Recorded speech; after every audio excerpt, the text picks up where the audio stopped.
이번에는 욕창입니다, 여러분. 욕창 27페이지요. 자, 욕창 부분은 이제 욕창의 발생 기전이라고 나왔는데, 자, 욕창이라는 건 여러분, 어떤 겁니까? 순환에 문제가 생겨서 압박을 받아서 순환에 문제가 생긴 거죠. 그럼 혈관이 눌려서 생기는 건데, 그 밑에 보시면 욕창의 증상 옆에 제가 뭐라고 적었냐면 혈관의 문제거든요. 그럼 혈관의 문제가 아니라 혈관이 눌렸거든요. 그럼 혈관이 눌렸을 때 어떤 혈관이다? 동맥 X, 정맥 X, 어떤 거? 모세혈관. 모세혈관이 눌려서 조직에 산소나 영양분이 안 가서 조직이 썩는 거죠. 그래서 욕창이라는 거는 증상이 처음에는 혈관이 눌렸으니까 요 앞에는 여기 살짝 빠졌는데 뭐 당연히 빼도 되니까 빠진 거예요. 여기에 당연히 순환이 안 되니까 창백하겠지. 그죠? 처음에는 창백했겠지. 그럼 창백했다가 이제는 증상이 나타나면 이제 염증 이런 거 할 때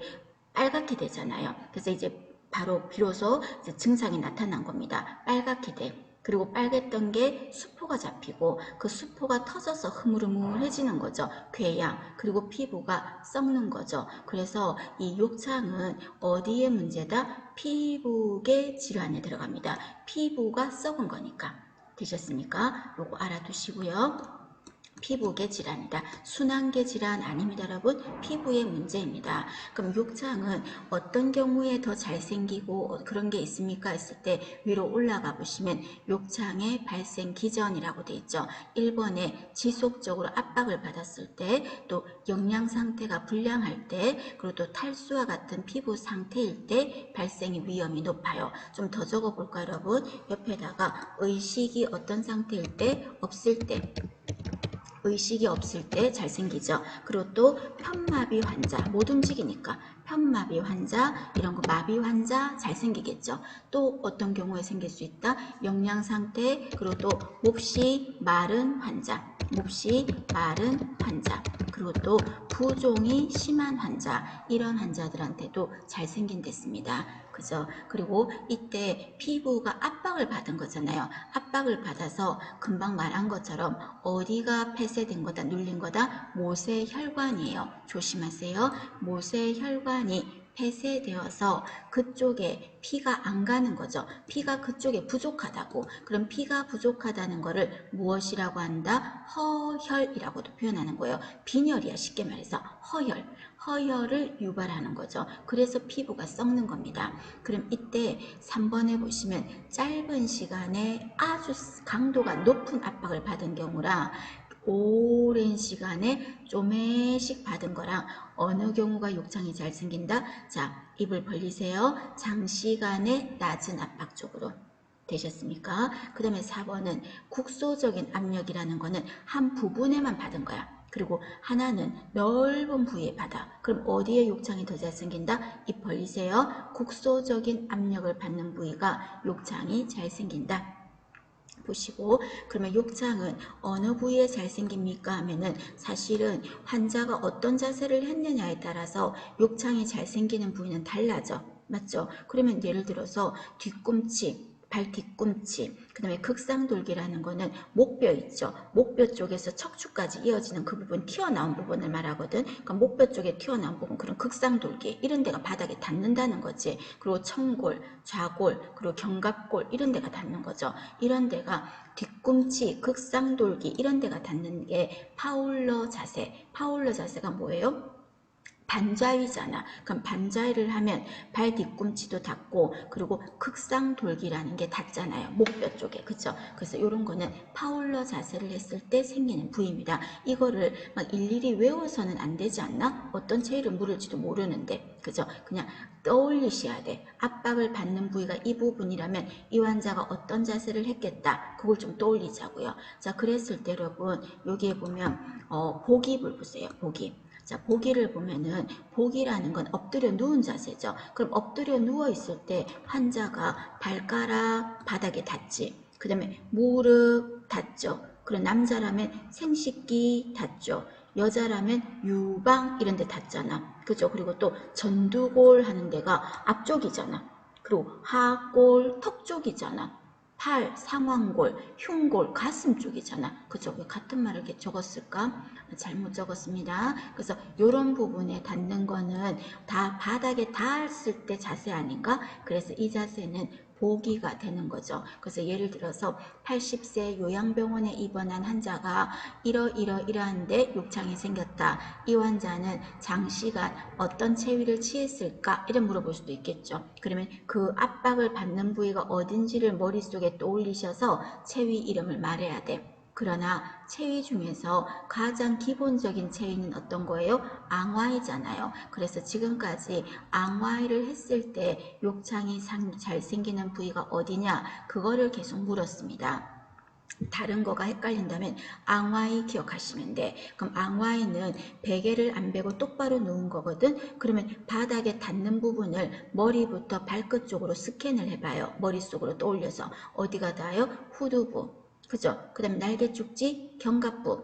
그 다음에 또 팔꿈치 닿죠. 팔꿈치. 그리고 또 엉덩이, 청골. 청골하면 무조건 욕창 떠올라야죠. 그 다음에 꼬리뼈, 미골. 그리고 발꿈치 이런 데가 닿지 않습니까? 앙와이 닿는 부위, 호발 부위 기억하셔야 됩니다. 자, 그러면 욕창은 사실은 이미 생기면 완치가 힘들어. 예방이 가장 좋은데 예방법과 함께 치료할 때 병행해라는 거예요. 그럼 어떻게 합니까? 똑같이 예방법과 병행해야 되니까 2시간마다 자세도 바꿔주세요. 그 다음 페이지에 보시면 궤양의 초기에는 헐었을 때 궤양의 초기에는 생리식염수 같은 걸로 상처를 닦아주세요. 절대 이럴 때 알코올 같은 거 쓰면 될까 안 될까? 안 되겠죠. 욕창 알코올 쓰면 안 됩니다. 그 다음에 4번에 욕창 부위에 혈액순환을 좀 도와주려고 적외선 전열기구 같은 것도 좀 쓰겠습니다. 그러면 이걸 대주면 상처도 좀 뽀송뽀송 마르겠죠. 그죠? 하고 그리고 또 상황에 따라서 항생제 같은 것도 쓸 수 있고 그리고 욕창이 너무 심하면요. 욕창이 생긴 부위를 박박 긁어내야 되잖아. 피부를 긁어내야 되잖아. 상한 부분을. 그거를 뭐라고 하냐면 대브리망이라고 합니다. 대브리망은 욕창으로 썩은 부분을 박박 긁어내는 거예요. 긁어냈어.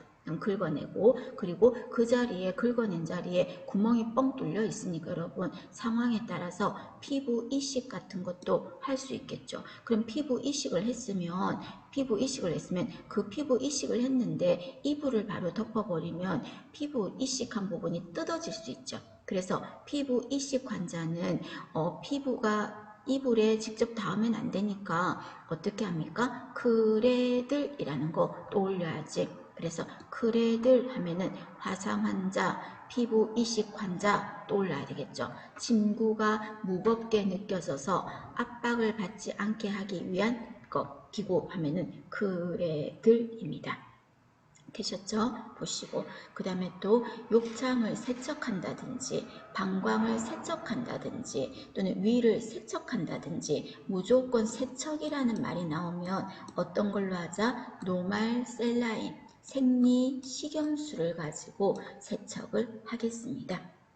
되셨습니까? 봐주시고 그 다음에 체위를 보시면 이제 체위에 대해서 좀 볼게요. 자, 체위 중에서 첫 번째 모든 체위의 기초다 이 말 나오면 답 나와야죠. 그리고 척추라는 말 나오겠지. 척추 일직선으로 반듯하게 유지한다. 또는 요추 천자 후의 자세. 요추 천자 할 때는 세우등. 요추 천자 하고 나서는 앙와이. 맞나요? 그래서 1번은 앙와이가 되겠죠. 그 다음에 두 번째는 호흡곤란 나오겠죠. 호흡곤란. 그리고 또 위관 삽입할 때 그리고 또 자궁의 오로가 잘 나오게 하려면 어떤 자세 한다 했죠. 그리고 수술 후에 분비물이 잘 나오게 하려면 수술 후에 가장 많이 취하는 자세가 뭐냐 이래 말하면 2번에 파울러 체위. 다른 말로 반자위가 되겠죠. 다 아셔야 됩니다.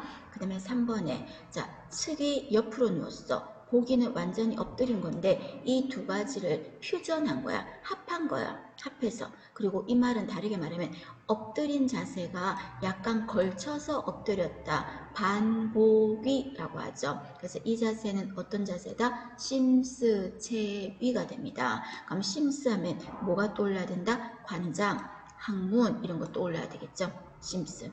그 다음에 4번에 산후운동, 월경통화나 자궁구굴 예방, 태아 위치 교정, 그냥 껌이죠. 슬흉이 떠오르시고, 산부인과 자세, 절석이, 다른 말로 쇠석이, 그 다음에 복부 검진, 여자 소변줄, 그리고 회음절개술하고 나서 회음부 열램프 째어줄 때 어떤 자세? 배횡와위 떠올리실 것 되시겠죠? 껌입니다, 여러분. 당연히 맞춰야 되는 문제입니다.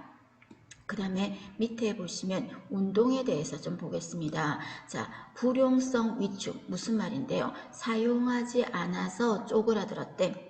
그리고 사용하지 않아서 굳어졌대. 굳어진 거 경축. 그래서 안 사용해가지고 쪼그라드는 거나 굳어지는 거를 모두 예방할 수 있는 운동이 뭐냐 하고 보기에서 이런 보기들이 나온다면 가장 좋은 거 하나만 골라야 되거든요. 그럼 이 중에서 어떤 거다? 내가 스스로 움직이는 것만큼 이 세상에 좋은 운동은 없어. 그런 운동은 뭐라고 합니까? 능동 운동이라고 그러죠. 스스로 움직여서 하는 운동.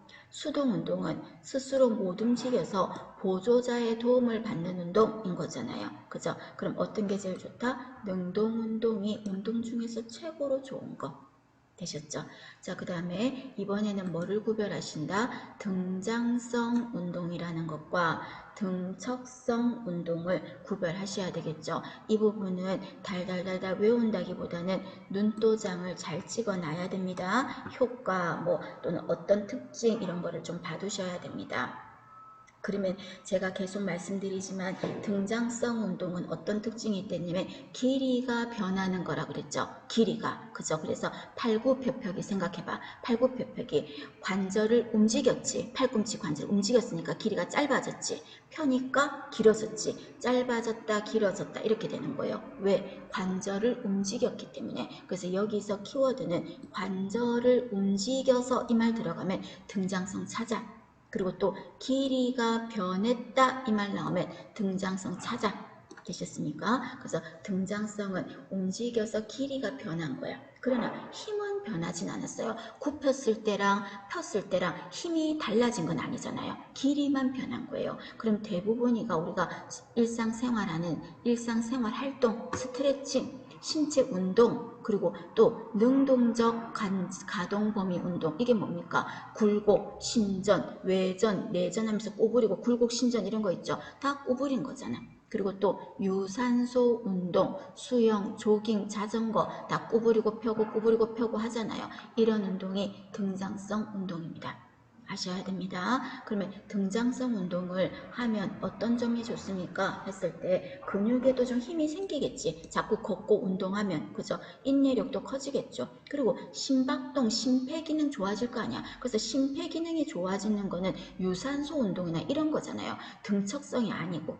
무슨 말인지 아시겠죠? 힘도 좀 생기고 인내력도 생기고 심폐기능도 좀 좋아지고 이런 거는 등장성의 효과입니다. 자, 반면에 등척성 운동은 어떤 겁니까? 이거는 척자가 들어갔죠. 그래서 척하면 여러분 좀 세다는 느낌 들지. 그래서 얘는 어떤 거다? 관절을 어떤 키워드가 들어가야 된다? 움직이지 않았다라는 말 들어가야 돼요. 움직이지 않고. 그러면 어떻게 한 거냐면 움직이지 않고 다리에 힘을 꽉 줬다가 풀어주고 줬다가 풀어주니까 특정 근육을 키워주는 거죠. 그래서 우리가 뱃살 뺀다고 하면 아랫배 운동한다고 다리 힘 줬다가 다리 완전히 바닥에 안 깔고 위에 조금 들고 쭉 뻗어서 뜩 있잖아요. 그러면 복부 또는 엉덩이 이런 데 힘이 들어가는 거죠. 특정 근육을 강화하는 겁니다. 그리고 근육이 좀 어떻게 돼? 이렇게 하면 힙 같은 데가 탄력이 있어지겠죠. 탄력, 텐션 이런 거를 유지하는 게 등척성이에요. 아까 조금 전에 등장성은 탄력 이런 거보다는 어떤 거였어요? 근육의 힘이나 심폐기능 이런 거가 좋아지는 거. 어떤 의미인지 구별되시죠? 그리고 네 번째 줄에 보시면 손상된 다리 근육의 힘을 유지할 수 있어요. 조금 전에 요거는 등장성은 힘을 키워줄 수 있었거든. 근데 이거는 힘을 유지라도 도와줄 수 있어. 왜냐면 조였다가 풀어주고 조였다가 풀어주고 이렇게 하니까 유지할 수 있고, 그리고 밑에 건 여러분 눈도장 찍어주세요. 근육의 크기나 혈액순환도 증가되고 뼈 재생의 효과도 있대요. 움직여주면 이렇게 등척성 운동을 하면. 그리고 정맥 우열 예방에 효과도 있다. 피가 한 곳으로 쏠리는 걸 막기 위해서 운동을 조여줬다 풀어줬다 조여줬다 풀어줬다 하는 게 좋다는 겁니다. 그러나 관절은 썼어요 안 썼어요? 관절은 안 썼어요. 하는 게 등척성 운동입니다. 그럼 어떤 경우다? 물건을 들고 있을 때, 들고 굴곡신전 한 게 아니라 들고만 있는 거 등척성, 벽을 미는 거 이거 등척성, 그 다음에 골다공증 환자에게 근육 수축 운동 어떤 게 좋다? 등척성 운동입니다. 되셨습니까? 골다공증 환자들한테 근육 수축에 효과를 주는 운동은 뭐다? 등척성 운동입니다. 그런데 또 이거랑 헷갈리면 안 돼. 골다공증 환자들한테는 어떤 운동이 좋다? 걷기 운동이 좋아요. 그래서 너무 무리한 운동보다는 골다공증 환자면은 걷기예요. 골다공증은 걷기. 관절염 환자는 뭐죠? 수영. 관절염 환자에게 제일 좋은 운동은 수영. 골다공증 환자한테 제일 좋은 운동은 걷기. 되셨습니까? 봐주시고. 그 다음에 밑으로 내려가셔서 자, 운동에는 종류가 몇 가지가 있는데 그 몇 가지 운동의 차이점을 한 번만 여기에 적어놨습니다. 여러분 막 달달달달 적을 필요는 없고 여러분들이 의미는 구별을 하셔야 되겠죠. 의미는. 그럼 이때 두 가지씩 짝을 맞추어서 기억을 좀 구별하시는데 굴곡이라는 거와 신전이라는 거를 구별하셔야 되겠죠. 자, 굴곡이라는 거는 어떤 거예요? 구부린 거지. 구부렸으니까 뼈끼리 어때요? 가까워진 거지. 그죠? 그래서 두 뼈의 각이 어떻게 됐다? 좁아져서 서로 가까워지는 거는 굴곡, 한마디로 구부린 거야. 그 다음에 신전은 어떤 겁니까? 편거. 그래서 두 뼈의 각도가 서로 멀어지는 거, 그거는 신전. 되셨습니까? 요거 두 개는 뜻을 이렇게 지금 여기 있는 거는 뜻을 바로 글로 묻진 않을 거야. 그림 문제로 물을 겁니다. 되셨습니까? 그래서 여러분들이 구부려졌다, 각도가 좁아졌으면 굴곡, 각도가 커지고 뻗었으면 신전 생각하세요. 그리고 애프터가 어떤 거였어요? 점선으로 되어 있으면 애프터, 맞죠? 이게 실선으로 되어 있으면 죄송해요. 점선으로 되어 있으면 비포, 그 다음에 실선으로 되어 있으면 이게 애프터. 그죠? 그래서 이게 점선으로 되어 있던 게 어떤 모양을 했느냐에 따라 굴곡이 될 수도 있고 신전이 될 수도 있겠죠. 그 다음에 두 번째는 외전하고 내전을 구별하셔야 돼. 외전하고 내전은 어떤 차이점이 있냐면 두 가지는 인체가 정중선이란 말이 들어갈 거야. 사지가 정중선에서, 그래서 이 외전 내전은 몸통 운동이 아니야. 사지 운동이야. 사지가 인체의 가장 가운데 정중선 이런 말 들어갈 거예요. 그럼 정중선에서 멀어지면 뭐예요? 외전. 사지가 인체 정중앙선으로 가까워지면 뭐예요? 내전이죠. 그래서 다리라든지 뭐 팔이라든지 팔다리, 고관절 이런 데 쪽에서 운동이지 외전 내전 못해. 되셨어요? 척추 이런 거 못해요. 되셨죠? 그 다음에 회외 운동 이 두 가지도 구별하셔야 되겠죠. 이 두 가지는 어떤 운동이었어? 회내는 안으로 회전하는 거죠. 안으로 회전하는 거야. 그래서 이거는 어디 운동이다? 팔꿈치 운동입니다. 이 두 가지는 어떤 말이 들어가야 된다? 팔꿈치 운동이에요. 그럼 팔꿈치를 운동하기 위해서 팔을 안으로 돌리면 회내, 바깥으로 돌리면 해외 운동이에요. 두 가지 팔꿈치 운동. 그 다음에 밑에 보시면 4번, 외번 있죠. 이거는 어떤 운동이다? 발목 운동입니다. 발목 운동. 그래서 이거는 발바닥이 안으로 보고 있으면 4번, 발바닥이 바깥을 향해 있으면 외번인 거죠. 구별하실 거. 그래서 여기 위에 정리했습니다. 자, 팔꿈치에 고유 운동이 어떻게 들어간다? 굴곡, 신전. 이거는 뭐 팔꿈치뿐 아니라 다른 데도 들어가는 거고, 그러면 가장 특징적인 거는 회내 그리고 해외 운동은 다른 데는 없어요. 이 두 가지는 팔꿈치만의 운동입니다. 그 다음에 발목 운동에는 발바닥이 안을 보는 거 4번, 바깥을 보는 4번, 그리고 족저굴곡, 이거 뭐더라? 족저굴곡은 발가락 끝으로 떨궈지는 거 있죠? 그거는 족저굴곡. 발등 쪽으로 제껴 올려지는 거는 족배굴곡. 이 4가지는 어디 운동이다? 다른 데 없어요. 이거는 유일하게 발목의 운동입니다. 되셨습니까? 다음 주 발목 운동인 것은 아닌 것은 나올 때 이거 하셔야 돼. 되셨죠? 봐주십니다.